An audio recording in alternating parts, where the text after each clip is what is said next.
तुम्ही पाहत आहात MCN न्यूज मराठी। कारगिल युद्धात अतुलनीय शौर्य गाजवणारे शेगावचे माजी सैनिक कैलास पांडुरंग तायडे यांचा महाराष्ट्र शासनाच्या वतीने आयोजित राज्यस्तरीय कृतज्ञता सन्मान सोहळ्यात गौरव करण्यात आला।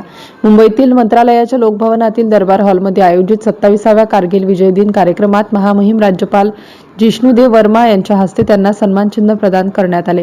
या कार्यक्रमाला मुख्यमंत्री देवेंद्र फडणवीस, उपमुख्यमंत्री एकनाथ शिंदे आणि उपमुख्यमंत्री अजित पवार यांची प्रमुख उपस्थिती होती।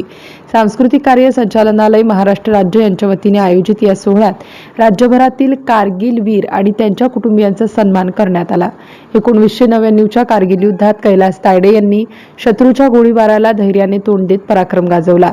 युद्धादरम्यान त्यांच्या छातीत घुसलेली शत्रूची गोळी आजही त्यांच्या शरीरात असूनही त्यांनी देशसेवेचे सर्वोच्च उदाहरण घालून दिले आहे।